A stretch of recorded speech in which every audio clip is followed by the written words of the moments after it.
ओ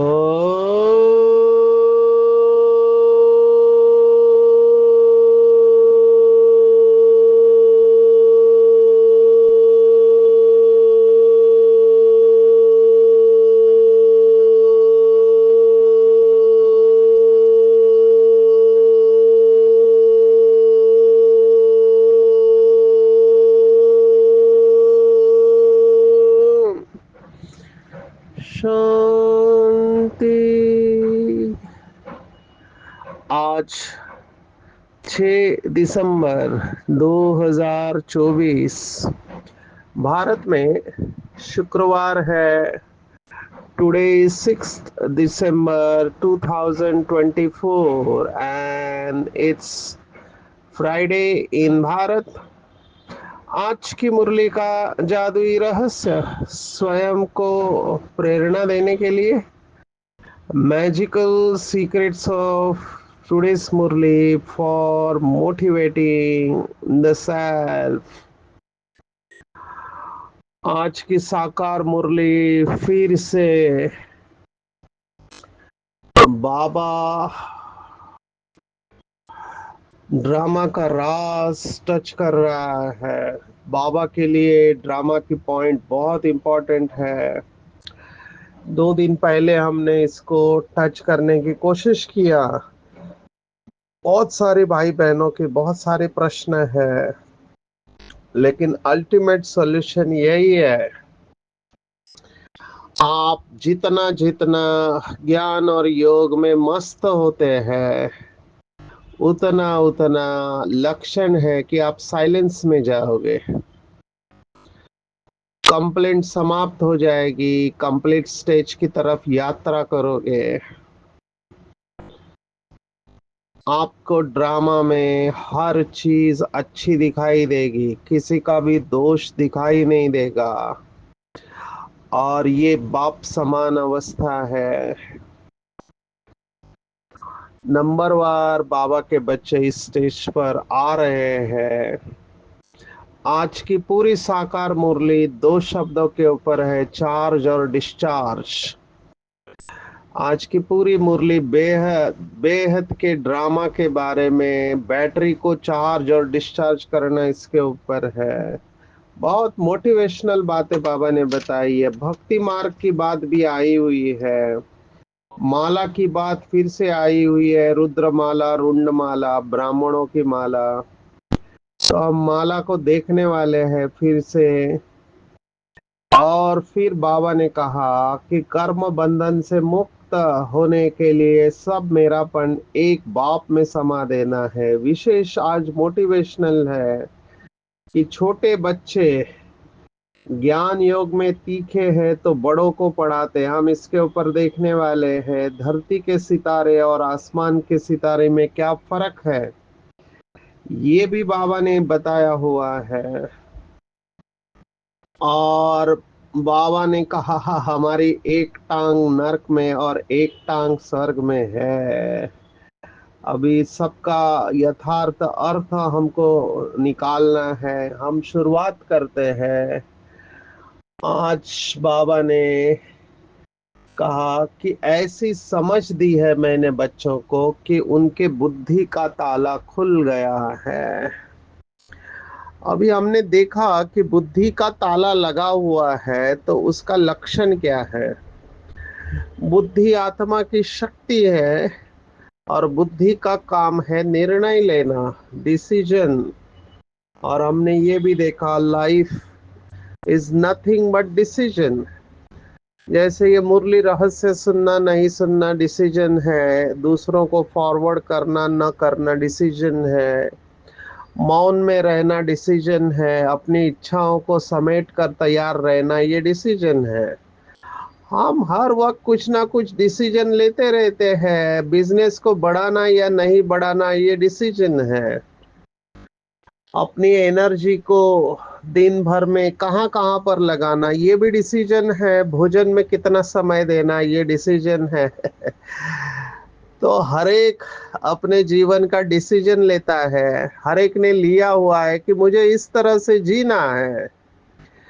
तो किस तरह से जीना है ये डिसीजन होता है, और ये डिसीजन बुद्धि देती है। और हर एक की बुद्धि अलग अलग डिसीजन देती है, और यहीं पर ड्रामा की सुंदरता है। तो बाबा ने तो हमको ऐसी समझ दी है, बाबा ने कितनी सारी बातें सुनाई हुई है, और सब सुनाने के बाद बाबा कहता है ड्रामा। अभी टीचर हमेशा ये चाहता है कि उसका स्टूडेंट फर्स्ट क्लास आए, फर्स्ट क्लास फर्स्ट आए, जबकि टीचर को पता है कि ये स्टूडेंट अगर मेहनत नहीं करेगा तो ये फेल हो सकता है। टीचर को पता चलता है, जैसे लौकिक स्कूल कॉलेज में टीचर को पता चलता है कि ये कितना मेहनत कर रहा है और इसकी समझ कितनी है। वैसे यहाँ पर भी बाबा को पता है कि कौन से बच्चे नंबर लेने वाले हैं, लेकिन बाबा बताता नहीं है। बाबा सबको एक साथ जनरल श्रीमत देता है, फिर हमारे ऊपर है। बाबा ने ऐसी समझ दी है जिससे बुद्धि पर जो गॉड रेस का ताला लगा था वो खुल गया, पत्थर बुद्धि से पारस बुद्धि बन गए। पत्थर बुद्धि का हमने स्पष्टीकरण देखा। पत्थर माना पतितपन का थर, थर माना लेयर, परत। बुद्धि के ऊपर परत जमी हुई है, जितना बॉडी कॉन्शियसनेस ज्यादा उतना मोटी बुद्धि कहते हैं। और मोटी बुद्धि जो है वो निर्णय नहीं ले पाती है। मोटी बुद्धि टाइम वेस्ट करेगी, झरमुई झगमुई में जाएगी, दूसरों के अवगुण देखेंगी, परदर्शन करेगी, पर मत पर चिंतन से प्रभावित होगी। ये है पत्थर बुद्धि, मोटी बुद्धि।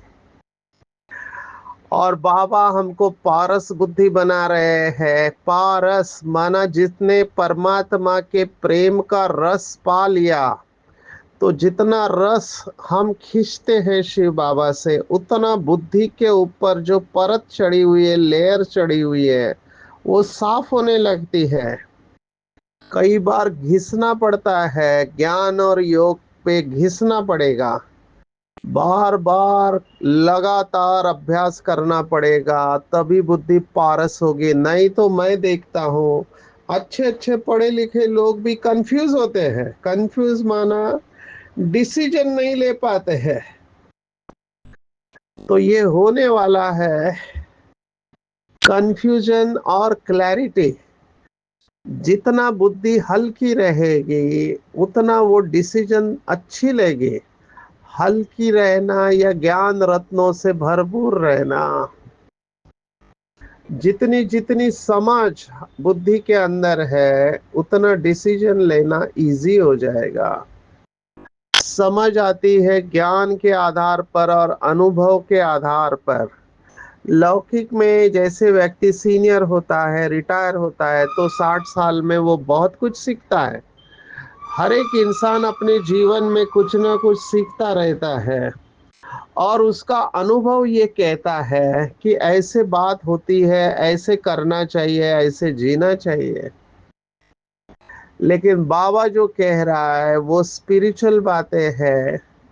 बाबा के ज्ञान के अनुसार तुरंत दान महापुण्य, अब नहीं तो कब नहीं, जो भी करना है अब। अब ये डिसीजन बुद्धि देती है कि अभी बहुत टाइम पड़ा हुआ है, विनाश तो कुछ दिखाई नहीं देता है, इतने साल हो गए, अभी भी चलता रहता है, बीच बीच में आवाज होता है फिर ठंडा हो जाता है। तो ये बुद्धि डिसीजन देती है और पोस्टपोन करती है। एक बीमारी हम कंपनीज में देखते हैं, मानसिक, जिसको हम कहते हैं प्रोक्रास्टिनेशन। माना बातों को, कार्यों को आगे ढकलते रहना। कल कर लेंगे, बाद में कर लेंगे, देखेंगे, सोचेंगे। ये इनको कोई अर्जेंसी और इमरजेंसी का पता नहीं होता है। ये आराम पसंद आत्माएं होते हैं। बाबा ने कहा आप यहाँ पर ये चांस ले नहीं सकते हैं। क्यों नहीं ले सकते? क्योंकि ये जीवन की पढ़ाई है और पूरे कल्प की कमाई है, तो आप चांस ले ही नहीं सकते हैं। इसलिए बाबा के बच्चे जो माला में आना चाहते हैं, जो तीव्र पुरुषार्थी है, वो मम्मा का स्लोगन हमेशा याद रखते हैं कि जो भी करना है अब, इस वक्त, इस क्षण, क्योंकि क्षण में प्रलय हो जाएगा, हमको नहीं पता कि हमारा अंतिम समय कब आ रहा है। तो हमेशा अलर्ट, अटेंशन में रहते हैं। अभी कुछ लोगों के लिए टैक्सिंग हो सकता है, माना बाबा का शब्द है, अटेंशन का भी टेंशन आ जाता है। जैसे कई लोगों को मेहमान आते हैं तो मेहमानों का खाना बनाने का टेंशन आता है, मेहमान नवाजी का। कई लोगों को अपने जॉब का टेंशन आता है, कई लोगों को ट्रैवलिंग का टेंशन आता है। तो ये नंबर वार है, जितनी जिसकी बैटरी चार्ज होगी उतना वो पावरफुल रहेगा। तो चेक करना है कि मैं कितना समझदार हूँ, क्या मेरी बुद्धि डिसीजन देती है खाने पीने में कितना समय वेस्ट करने का या सफल करने का। लौकिक में, कॉरपोरेट में मैनेजर को ये स्किल सिखाई जाती है, उसको कहते हैं टाइम मैनेजमेंट। अगर मैनेजर होने के बाद उसको टाइम मैनेज करना नहीं आया तो वो फिट नहीं है उस पोजीशन के लिए, क्योंकि हम सबको अपना टाइम मैनेज करना आना चाहिए। कई लोग ऐसे ही फालतू बातों करने में अपना बहुत सारा टाइम वेस्ट कर देते हैं। सबसे बड़ी रियलाइजेशन इस ज्ञान योग में है कि टाइम बहुत वैल्यूएबल है। जैसे पक्के बिजनेसमैन होते हैं, वो अपने बिजनेस का एक सेकंड भी वेस्ट नहीं करते। उनको पता है एवरी सेकंड इज मिलियन और billion dollar, every second, every second. वो लाखों में, आप स्टॉक मार्केट वालों को देखो, सेकंड सेकंड का वो ग्राफ। आप में से कितने लोग स्टॉक मार्केट को जानते हैं, मैं नहीं जानता, लेकिन आजकल एनालिटिकल है, माना वो ग्राफ देखते हैं, सेकंड सेकंड में मार्केट ऊपर नीचे होता रहता है। तो इसमें बहुत सारी बातें हैं, मैं टेक्निकल डिटेल्स में नहीं जा रहा हूं, लेकिन कई लोग इसको डेली जुए की तरह खेलते हैं। सेकंड में करोड़ों रुपए, सेकंड में करोड़ों रुपए का लॉस होता है। तो ये स्टॉक मार्केट में जैसे ग्राफ ऊपर नीचे होता है, ऐसे बाबा के बच्चों का भी ग्राफ है। हमको भी अलर्ट रहना चाहिए कि हर सेकंड मेरी कमाई हो रही है, लॉस हो रहा है। इसलिए कहा यहाँ पे व्यापारी बुद्धि बहुत अच्छा पुरुषार्थ कर सकते हैं। व्यापारी बुद्धि माना जो हर क्षण प्रॉफिट के बारे में सोचते हैं कि फायदा होना चाहिए, मेरा एक भी संकल्प और सेकंड वेस्ट नहीं जाना चाहिए। हमेशा बेहद में विश्व की सर्व आत्माओं के कल्याण के लिए श्रेष्ठ संकल्प करेंगे, दुआएं देंगे, तो वो प्रॉफिट में रहेंगे। जितना जितना हम ज्ञान की गहराई में जाएंगे उतना हमारे कर्म श्रेष्ठ होंगे। जैसे कल के मुरली में था, सारा मदार कर्मों के ऊपर है। बाबा ने कहा अगर बुद्धि के ऊपर गोदरेज का ताला लगा हुआ है तो कुछ नहीं कर पाएंगे। अब ये गोदरेज का भी शब्द बहुत सुरेख है। गोदरेज कंपनी है, हम जहाँ रहते हैं मुंबई में विक्रोली में ही ये बड़ी कंपनी है गोदरेज, यहाँ पर भी सेवा करने का अनुभव है। तो गोदरेज में गॉड है, तो गॉड के रेज जैसे बुद्धि को ताला लग गया, इसका मतलब है कि आप परमात्मा को याद कर नहीं सकते हैं। अगर पतित है तो परमात्मा में बुद्धि स्थिर नहीं होगी। कल बाबा ने कहा था अधम ते अधम। अभी मैं देख रहा हूँ मेरे आंखों के सामने, जैसे ही बाबा मुरली में कोई शब्द इस्तेमाल करता है तो चित्र आ जाता है। एक आत्मा जो बहुत अच्छी सेवाधारी कुमार, लेकिन वही माया ने पकड़ लिया, लोभ का विकार धन के मामले में ऊपर नीचे किया, अभी बहुत लोगों को ठगी किया। अभी बुद्धि भटक रही है, स्थिर ही नहीं हो सकती, क्योंकि इतना दुख का अनुभव किया है। अपनी नजरों में भी गिरे, दूसरों की नजरों में भी गिरे। मधुबन में भी जा नहीं सकते हैं। आप सोचो कितनी बड़ी सजा है। केवल एक विकार, और हम सब बाबा के बच्चों को अटेंशन देना चाहिए, क्योंकि एक विकार भाव तो अच्छा है, बाबा की सेवा करना है, लेकिन उसके लिए वैल्यूज को कॉम्प्रोमाइज नहीं करना है। कॉमनली देखा गया है कि भगवान का नाम लेते हुए वैल्यूज को कॉम्प्रोमाइज अगर करते हैं, तो कर्मों की गुह्य गति के अनुसार उनको ड्रामा प्लान अनुसार अपने कर्मों का फल भुगतना पड़ता है। यहाँ पर एक का पदम गुना फायदा है तो 100 गुना नुकसान भी है। तो यही है गोदरेज का ताला। इसलिए बहुत कड़ा साधना करना चाहिए। दूसरा पेपर जो आता है वो रिलेशनशिप्स का पेपर, और बाबा ने आज के मुरली में उसका सॉल्यूशन दिया है कि ड्रामा में हर एक एक्टर का अपना अपना अनादि पार्ट है। जिसने कल्प पहले जितना पढ़ा है वह अभी भी पढ़ेंगे, पुरुषार्थ कर अपना वर्षा लेंगे। अब ये पॉइंट मेरे लिए बहुत इंपॉर्टेंट है, क्योंकि स्टेज में हम स्वयं जा चुके हैं। देखो, लौकिक में कहते हैं कि अज्ञानी अगर गलती करता है तो हमको एक्सेप्ट करना इजी होता है, लेकिन ज्ञानी आत्मा अगर गलती करती है तो एक्सेप्ट करना डिफिकल्ट होता है। और मैं पहले सोचता था कि ये बाबा का बच्चा होके ऐसा कैसे कर सकता है, लेकिन जैसे ही ज्ञान की गहराई में गए, यज्ञ की कहानियां सुनी, ब्रह्मा बाबा का चरित्र पढ़ा, तो पता चला कि ड्रामा में सबकी जरूरत है।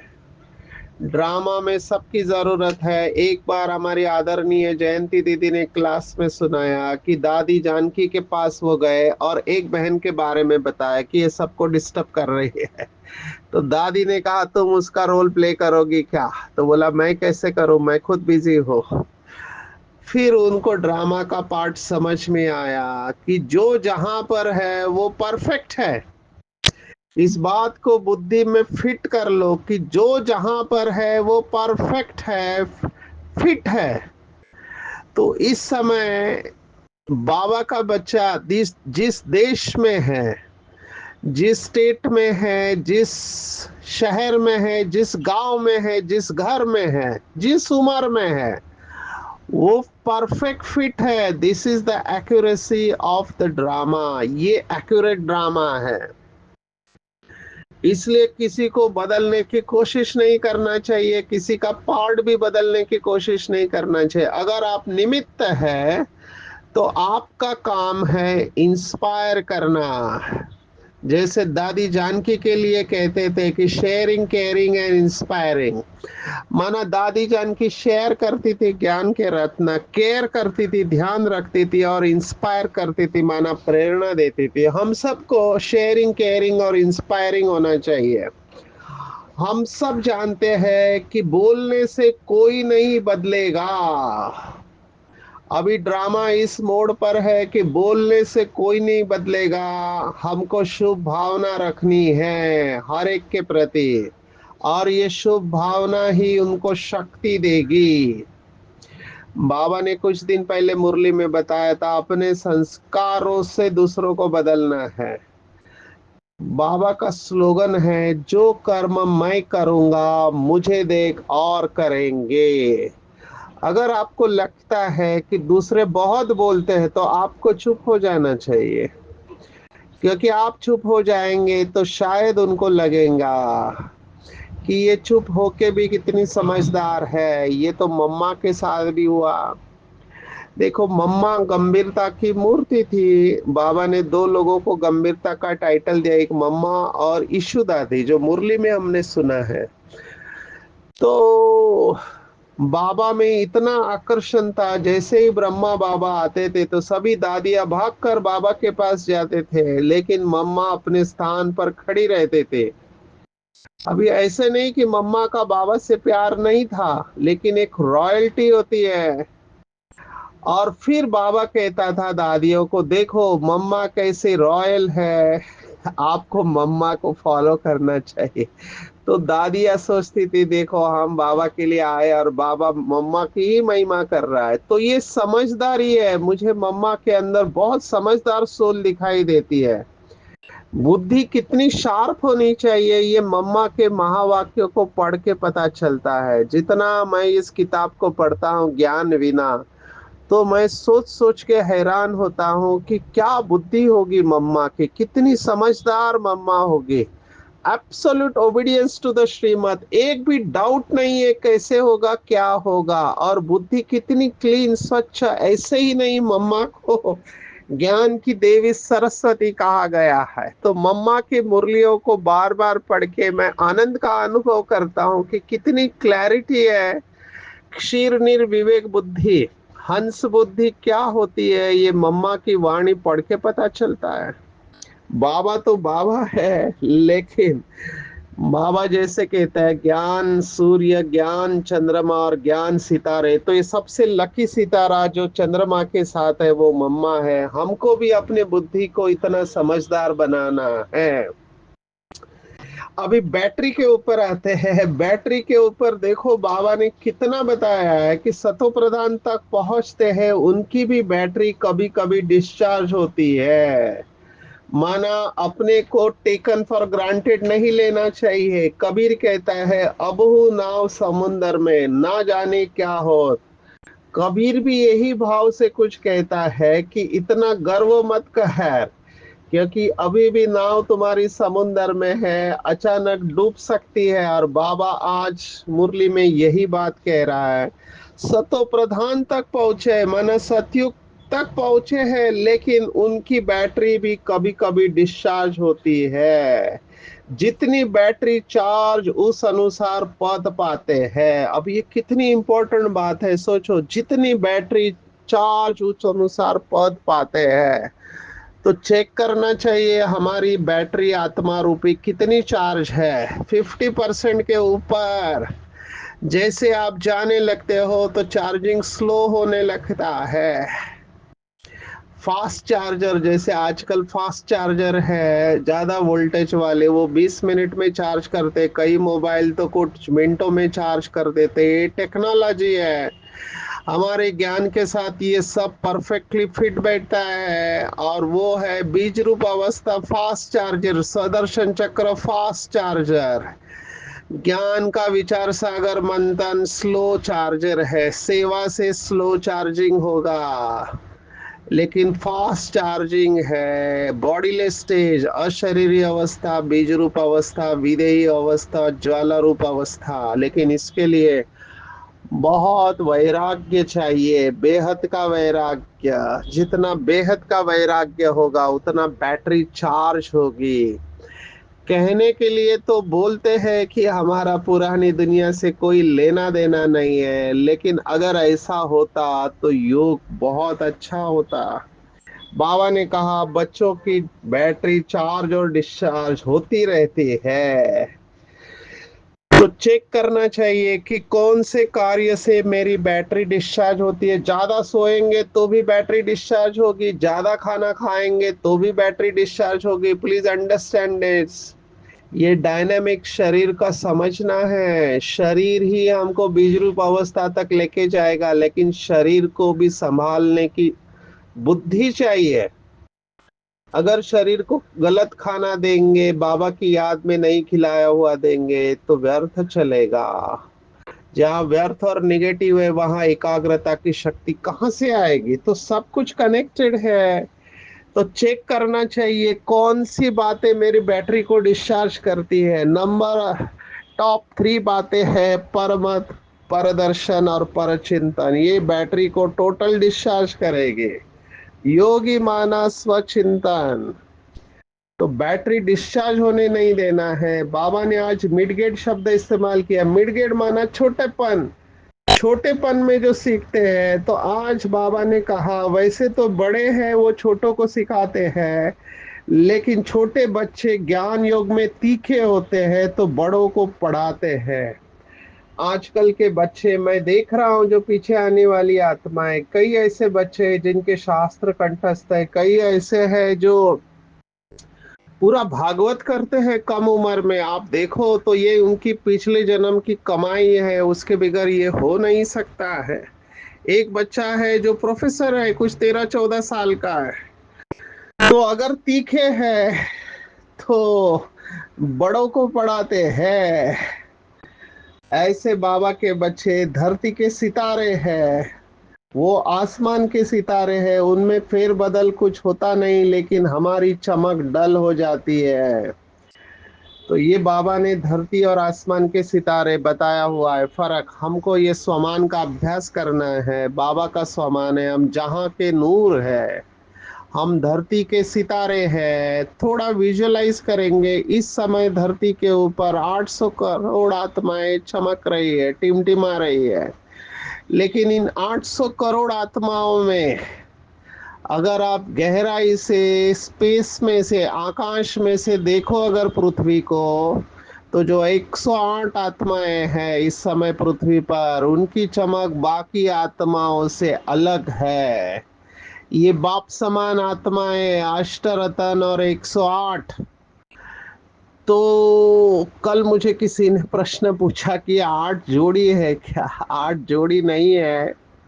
8 जोड़ी होती तो 16 हो जाते। बाबा ने कहा 8 और 9वां शिव बाबा है।